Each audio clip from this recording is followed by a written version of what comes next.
Today I have Miss Daroneshia Duncan-Boyd joining me, and would you like to introduce yourself? Hi, everyone. My name is Daroneshia Duncan-Boyd. I'm from Birmingham, Alabama, the National Executive Director with TransUnited, organization found in DC, but now based and operating here in Birmingham. I've been in Birmingham all my life. That's amazing. Um, so how has your work positively impacted the community in Birmingham? Well, I must say that the work that I built here around Take Resource Center has positively impacted the community on many levels because, of course, before Take was created and the work was done and designed in the framework that I had for my community, basically no one else was doing the work here. So I seen the need because I'm a Black trans woman, and so I created something, a resource center where we'll actually be able to thrive as Black trans women and also meet our basic daily needs. That's amazing. Thank you so much for the work that you're doing. I know that the community desperately needs it, and thank you for agreeing to be a part of this interview series. I'm really excited to have you. Thanks for having me. Of course. So, what are some of the projects that you're working on right now in this crazy time of virus pandemic? Oh my God, it is, of course, it is crazy what we're dealing with when it comes to the global pandemic. But most definitely having closed our doors to our clients, we have continued to meet each and every client's needs based upon what they are during this time, because we are a direct service organization. When it comes to the national work that I'm doing with TransUnited, we physical sponsor several groups. So of course we've been continue to build with their leaderships and bring their vision to life and just show up in a different way. We also was able to create a mutual aid fund where we was able to give out, I want to say, a little bit over $15,000 to different leaders. I want to say 150 people across the United States, and just continue to try to show up for our community in a way, and just strategizing on what that looks like in this day and time. Dealing with Take locally here, we're opening up a new resource center here, and the resource center is almost 3 times as big as our last space that we was in. So we have lots of space and lots of rooms for our clients to come in and enjoy, and most of all, appreciate it. We have a back oasis out there where we will be able to let the clients enjoy that, and it's set up and it has patio furniture and have a grill back there and everything. So it's a nice space to do some self-care. That is beautiful. I would love to visit when it's open if I can, and Most possibly definitely. and possibly volunteer if you need any volunteers for anything. Yes. So this interview series is really personal, but we're going to move into the more personal areas of the question segment. So what does pride mean to you? And I know that that is a huge question. It's not like a one statement thing. Well, it's mighty funny that you asked me what pride means to me. I have conflicting feelings when it comes to pride, because, of course, we are the reason that pride even much exists. And when I say we, queer and trans people of color was the ones that created the movement by causing the Stonewall riot. But Yes, if we ma'am. move if we move to this day and present time, pride means very little to me due to the fact that we're not often included, and our local communities is not talking about the importance of having Black and brown trans folks at the table and non-binary people. And so that's what makes me feel the way that I feel about pride, often being left out of many tables and not invited and not actually having the conversations why it's important to be there to embrace our population, and most of all show up and support us in a way that we have showed up for the community in over 50 years ago, the reason why the LGBTQ plus community have liberation. I hear you on that. I completely agree. And on that note, what can the community do to better support trans women of color, specifically in Birmingham, other than showing up? Well, I think what the community could do to basically support trans women of color, other than just showing up, of course, invest in our leadership, invest in organizations that's doing the direct service work, and to understand that Take Resource Center was founded by a Black trans woman, which is me, that's doing work taking care of Black and brown trans folks throughout Alabama. And sometimes we reach outside of Alabama, depends on if folks are reaching out to us for support and services. But just understanding that no one understands our community or take care of our community the way we can. So most of the times we just need you to be quiet, listen to what we have to say, and follow our leadership. I hear that. So on a little positive, I guess, trajectorying off of that, what does community mean to you? What is your sense of community that you have here in Birmingham, and how is it important to you? Well, I think the sense of community that we have here in Birmingham, I love my community of trans women of color, even though that I am in an executive leadership role, but I still look at myself as being relatable, somebody of community, someone that have been through the struggles, and I try to embrace each and every one of our clients and let them know that there are love, there is hope, keep striving, because I can be able to relate to each and every one of them on different levels. So that's what makes me feel like that the work that I'm doing is not going in vain, and this is community. I love that you've made your life's passion your life's work. You know, it's beautiful. I mean, it's thank you again. Every time I do these interviews, I keep thanking everybody. I'm just so thankful to have you here, and to because you're right, it's needed in the community, and just, you know, there's prejudices even in the queer community that need to be addressed. Yes. And your work is combating that. So thank you. So are there any books or authors or films that have made a significant impact in your life? Well, you know, of course, Janet Mock, you know, her redefining realness, and just basically, I would have to say the TV show, where you said film, Pose. I got a chance to watch that. I was about to say. I'm not a TV fan, but if it's something that's involving our community or something that I think that I should be engaged with, I'll watch it, and I'll try to, you know, relate to it, and just, you know, feel myself just being involved as a community member, you know. So I think, though, I would have to say those two. And of course, you know, I've always been a fan of Janet Mock or whatever. So she's amazing. When you said that, I was like, "Ooh, Pose!" Right.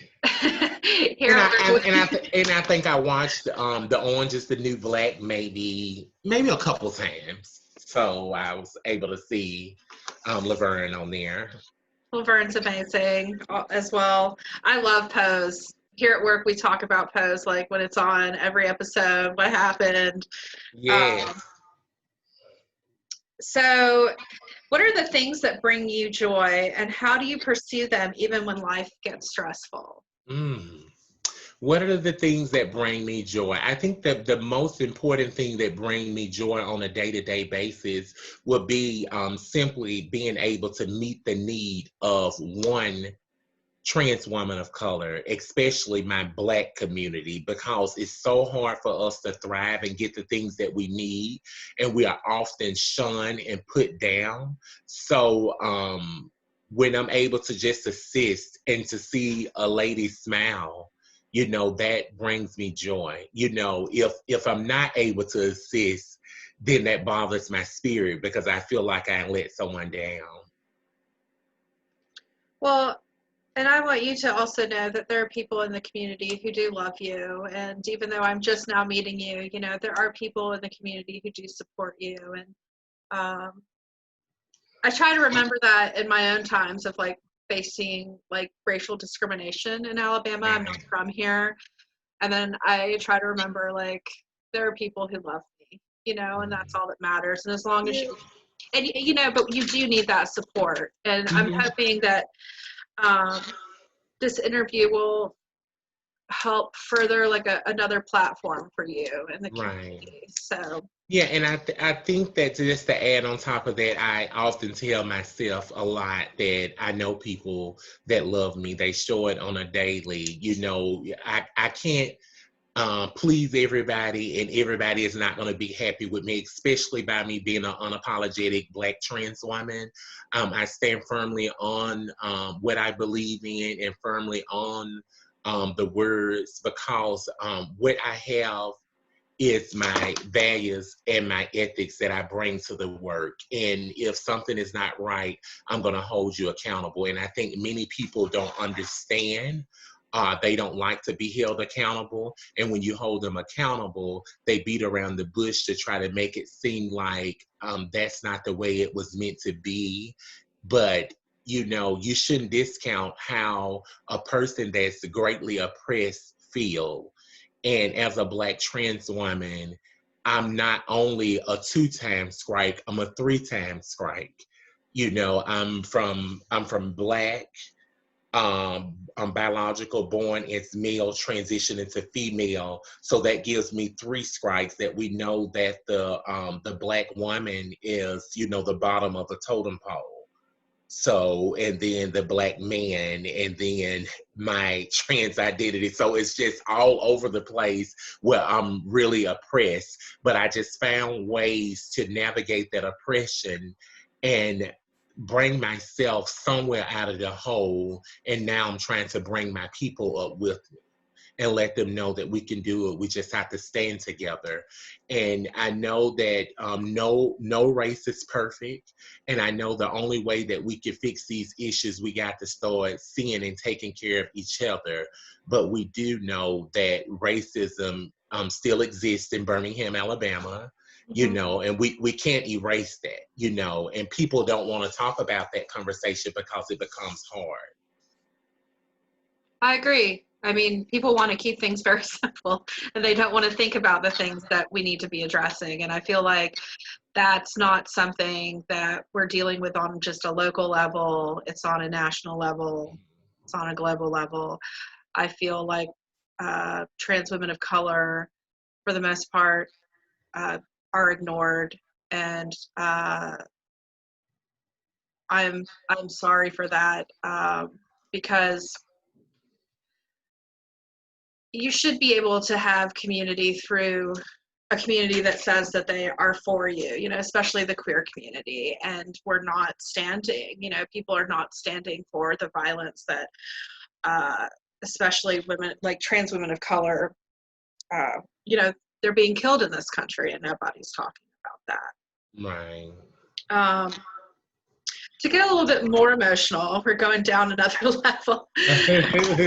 my final 2 questions, they have been tearjerkers for some, but if you could give your younger self advice, what would it be? Oh. I don't know. This is so interesting because we just had a retreat a few years I mean, not a few years ago, a few weeks ago, the end of May. And this was one of the questions that I posed to the ladies that was on the retreat, because I did this before at a retreat that I was on, the same exact question. And I think that I will have to say to the younger me, Daroneshia, that you're brilliant. Everything that you have went through in life have made you the better you. All the mess that you have surpassed, builds the powerful message that you're able to stand before people today and tell. And there's hope. You are hope. And I guess that would also tie into my last question is, in what ways would your younger self be proud of who you are today? And that's because you've overcome. Yes. I think that my younger self will be very proud of who I am today due to the fact that I have overcame a lot of things, a lot of obstacles, a lot of stuff have been in my way that I have been able to, knock over and jump the hurdles and be able to be the person that I am today. And just to know that I didn't give up. I didn't give up when I did lose hope, when I did lose faith, and I didn't see a clear path in my way, that I was able to challenge a system and break barriers and set standards in my own hometown instead of me being like any other person and move away and try to create change. I decided to stay here in my own home and bring about change and bring about difference. And I know that I have lots of people that's proud of me, but I know I have lots of people that can't stand I even much exist, because I stand firmly on my words and what I believe in. And I will continue to do that until the day God calls me home and I take my final breath. That I know when I go before the King that it's no questions, that job have been well done and I have carried out all the missionary work that I need to do. I want to thank you again for being part of this interview. You are a beautiful person, and I'm so glad that we got to meet in this way. Is there anything, any last comments you want to make for anyone who is watching? Yeah, I think the last comments that I would like to add to this interview is just, if you don't know a trans person, try to get out and know your neighbor, because I'm sure that you have a neighbor that's possibly trans. And if you're not standing up and showing up for Black folks in this day and time, especially Black trans women, then you're doing a disservice to yourself. Because we understand that everybody is unique and different in their own way, but we're the ones that the world doesn't seem to think that we should exist, doesn't seem to think that we should thrive, and doesn't seem to think that we should have the same things or more than a regular U.S. citizen. So let's start investing in Black and brown trans lives, and most of all, let's start speaking our names while we are living, because we don't need you rallying and talking about us when we're dead and gone, because we don't know that your love that you have for us is real. Thank you. Amen. Thank you. This was a pleasure. Thank you.